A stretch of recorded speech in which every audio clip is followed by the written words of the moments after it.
Study IQ IAS, अब तैयारी हुई अफोर्डेबल।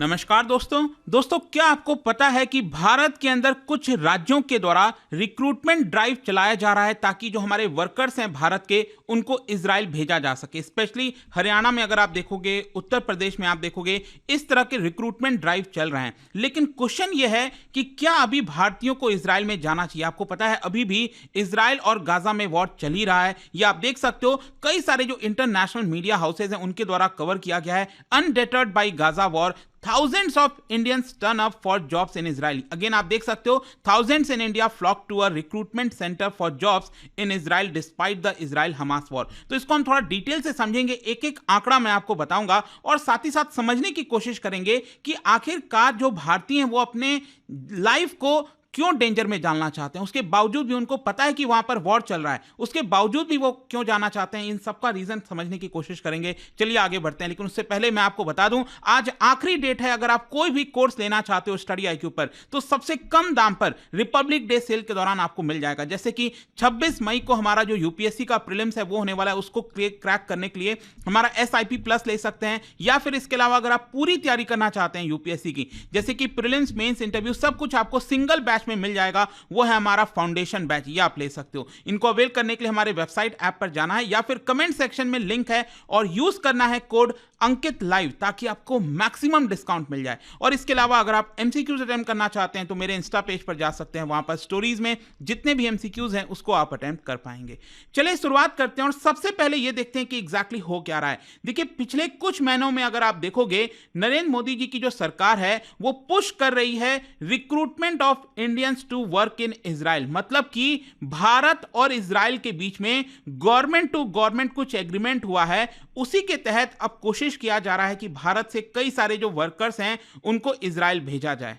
और इसका सबसे बड़ा कारण यह है कि इजराइल में वॉर की वजह से बहुत सारे वर्कर्स की कमी हो गई। स्पेशली जो कंस्ट्रक्शन वर्कर्स होते हैं उनकी भारी मात्रा में कमी हो गई है, जिसकी वजह से इजराइल चाहता है कि उनके जो मित्र देश हैं वो यहां पर जो वर्कर्स हैं वो भेज सकते हैं तो भेज सकें। और आपको पता ही है, भारत में सबसे ज्यादा आपको आबादी देखने को मिलती है, तो यहां पर जो आपके वर्कर्स हैं उनकी भी संख्या बड़ी मात्रा में है। और इसीलिए उत्तर प्रदेश और हरियाणा सरकार मिलकर यहां पर नोटिफिकेशन जारी की हैं कि जिनको भी ये जॉब चाहिए वो यहां पर सेंटर पर आ सकते हैं। स्पेशली हरियाणा का अगर आप नोटिफिकेशन देखोगे, उन्होंने क्लेम किया है कि हम 10,000 पोजीशंस को इजराइल में फिल करना चाहते हैं। और इसीलिए इनफैक्ट मैं आपको बता भी दूं कि ये नोटिफिकेशन तब आया है जब पिछले साल 3 नवंबर को, मतलब जब वॉर स्टार्ट हो गया था उसके बाद 3 नवंबर को यहां पर जो ministry of skill development and entrepreneurship है, उन्होंने यहां पर एक एग्रीमेंट साइन किया था इजरायली सरकार के द्वारा। और ये एग्रीमेंट क्या था आप देख सकते हो, इसका नाम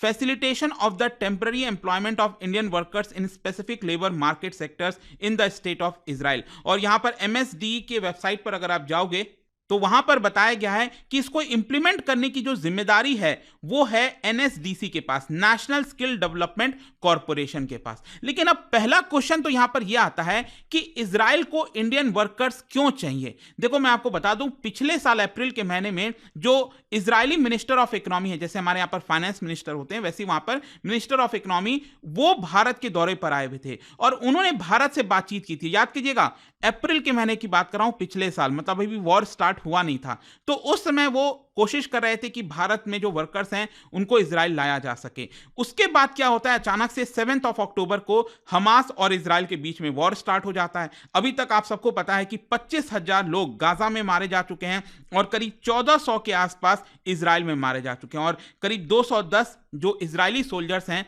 वो भी इसके अंदर मारे गए हैं। लेकिन क्या हुआ कि 7 अक्टूबर को ये जो वॉर हुआ दोनों के बीच में, इसकी वजह से जो पूरा डायनामिक्स है वो चेंज हो गया था।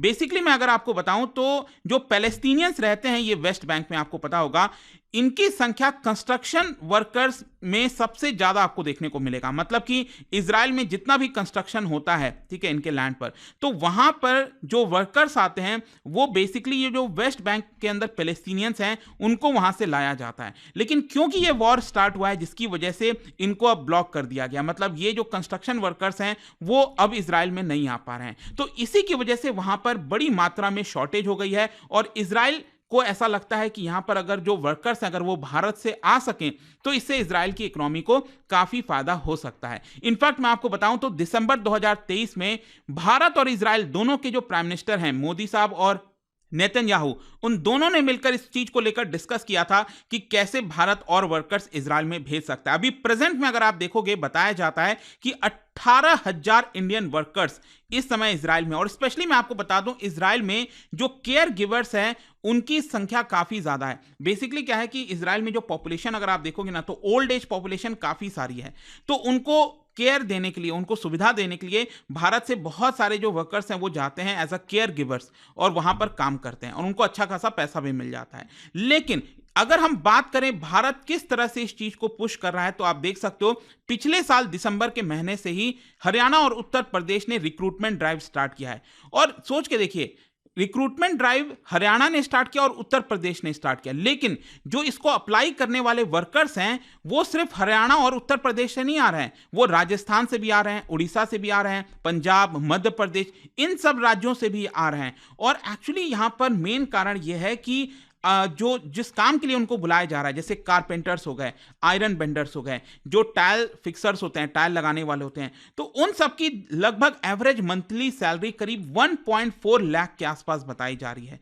तो इसी की वजह से उनको लगता है कि ये अपॉर्चुनिटी है और हम इसके अंदर पार्टिसिपेट करना चाहते हैं। लेकिन मैं आपको बता दूं यहां पर इस चीज को लेकर क्रिटिसिज्म भी हो रहा है, बहुत बड़ी मात्रा में क्रिटिसिज्म हो रहा है। जो ट्रेड यूनियंस हैं और जो एक्टिविस्ट हैं उनका यह कहना है कि देखिए जो वर्कर्स को भेजा जा रहा है कॉन्फ्लिक्ट जोन में, इनके लाइफ को खतरे में डाला जा रहा है और यहां पर सरकार जो है वो उनके प्रोटेक्शन के लिए कुछ नहीं कर रही है। मतलब नॉर्मली अगर कोई भी वर्कर भारत से बाहर जाता है, स्पेशली मिडिल ईस्ट में जाता है, तो वहां पर बहुत सारे कंडीशंस लगाए जाते थे सरकार के द्वारा, लेकिन इजराइल जब भेजा जा रहा है तो कोई कंडीशंस नहीं लगाया जा रहा है। वर्कर्स के सेफ्टी रूल्स को इग्नोर किया जा रहा है। जैसे कि नॉर्मली क्या होता था, यहां पर आपको रजिस्टर करना होता था मिनिस्ट्री ऑफ एक्सटर्नल अफेयर्स का जो पोर्टल है, ई माइग्रेट पोर्टल, वहां पर आपको रजिस्टर करना होता था। लेकिन इजराइल जो वर्कर्स चाह रहे हैं उनको ये रजिस्टर करने की जरूरत नहीं है। इनफैक्ट मैं आपको बता दूं जो पासपोर्ट इशू किया जाता है under ECR, immigration check required, उसमें लगभग 18 देश हैं, जैसे अफगानिस्तान, बहरीन, इंडोनेशिया, ये सारे देश आपको देखने को मिलेंगे।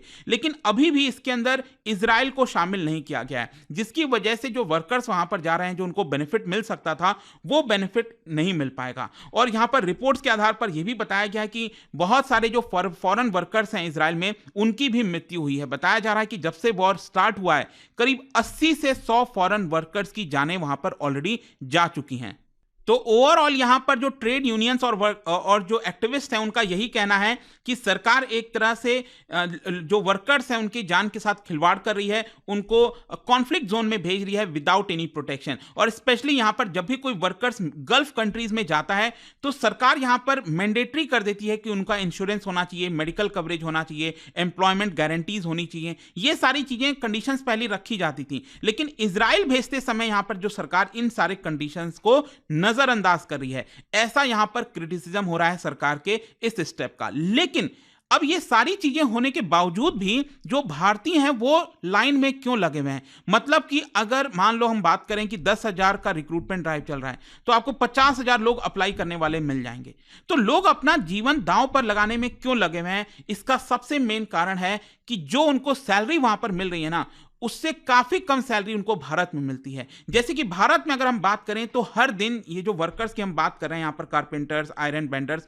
उनको मैक्सिमम 650 से 1200 पर डे मिल जाएगा, जो कि लगभग 36,000 के आसपास आ जाता है अगर हम अपर लिमिट भी देखें तो, ठीक है, 36,000 के आसपास पर मंथ। लेकिन वहीं उनको वहां पर इजराइल में पर मंथ 1.4 लाख के आसपास मिल रहा है। मतलब जो वो भारत में 4 साल में कमाएंगे वो अकेले 1 साल में वो इजराइल में कमा लेंगे। तो इसलिए वर्कर्स को ऐसा लगता है कि उनके पास एक अच्छी अपॉर्चुनिटी आई है, भले ही उनके लिए थोड़ा सा रिस्क है, लेकिन वो रिस्क लेने के लिए तैयार हैं। और भारत की आबादी आपको पता ही है 1.4 बिलियन है। ऑल्दो मैं आपको बता दूं अनएम्प्लॉयमेंट रेट में थोड़ा सुधार हुआ है। जिस तरह का अनएम्प्लॉयमेंट रेट था, मैं आपको एग्जांपल बताता हूं, जब कोविड का दौर चल रहा था तो आपको पता ही है अनएम्प्लॉयमेंट बहुत पीक पर चला गया था, 23.5% अनएम्प्लॉयमेंट हो गया था। लेकिन इसके बाद फिर 2022 के सेम क्वार्टर में आप देखोगे अप्रैल में, जून में, तो अनएम्प्लॉयमेंट अनएम्प्लॉयमेंट रेट घटकर 7.2% आ गया। और अभी अगर हम बात करें जुलाई से सितंबर 2023 में, तो अनएम्प्लॉयमेंट रेट फर्दर गिरकर 6.6% हो गया है। मतलब जो पहले अनएम्प्लॉयमेंट हुआ करता था उसमें गिरावट आई है एक तरह से, लेकिन उसके बावजूद भी जो वर्कर्स हैं वो बेटर अपॉर्चुनिटीज के लिए इजराइल में जाना चाहते हैं। और इसके साथ साथ जाने से पहले मैं आपको कुछ इमिग्रेंट वर्कफोर्स का आंकड़ा भी दे देता हूं, बड़ा ही इंटरेस्टिंग है। देखिए, जो यूनाइटेड नेशंस के द्वारा डेटा रिवील किया गया उसमें बताया गया है कि 18 मिलियन इंडियंस ये 2020 में अब्रॉड में, मतलब 2020 तक अगर हम बात करें तो 18 मिलियन के आसपास, मतलब 1.8 करोड़ के आसपास जो इंडियंस हैं वो अब्रॉड में रहते हैं। ठीक है। और अगर हम दूसरे नंबर पर देखें तो मैक्सिको का नंबर आता है 11 मिलियन, फिर रशिया का आता है 10.8 मिलियन। और कौन से देश में लोग सबसे ज्यादा जाना चाहते हैं, वीजा अप्लाई करना चाहते हैं, तो आप देख सकते हैं यूनाइटेड अरब एमिरेट्स, उसके बाद सऊदी अरब, कुवैत, कतर और ओमान देखने को मिलेगा। तो इसको सबको लेकर आपका क्या सोचना है दोस्तों, मुझे जरूर बताइएगा। लेकिन एक बड़ी खबर यहां पर आ रही थी जिसके बारे में आपके लिए जानना जरूरी था। और जाने से पहले एक इंटरेस्टिंग क्वेश्चन, क्या आप बता सकते हो which type of unemployment has marginal productivity of the workers as zero? इनमें से कौन सा अनएम्प्लॉयमेंट है, किस टाइप का अनएम्प्लॉयमेंट में जो मार्जिनल प्रोडक्टिविटी होती है ना वर्कर की, वो जीरो होती है? आपको बताना है कौन से में। इसका राइट आंसर आप सबको पता है, मेरे इंस्टाग्राम पर तो मिलेगा ही, वहां पर अगर आप नहीं हो कोई बात नहीं, टेलीग्राम से ले सकते हैं इसका सही उत्तर। मैं कई सारे जो एमसीक्यूज हैं वो यहां पर स्टोरीज में डालता रहता हूं। अगर आपको पीडीएफ चाहिए तो टेलीग्राम पर आइए, अलग अलग सोशल मीडिया पर आप जुड़ पाओगे। और जैसा मैंने आपको बताया, अगर आप यूपीएससी की तैयारी कर रहे हैं, किसी भी बैच को चाहते हैं, you can just use this code Ankit live, ताकि आपको मैक्सिमम डिस्काउंट मिल जाए। आई होप कि वीडियो आपको पसंद आया होगा। मिलता हूं आपसे next time. Till then, thank you very much, see you soon. Study IQ IAS, अब तैयारी हुई अफोर्डेबल।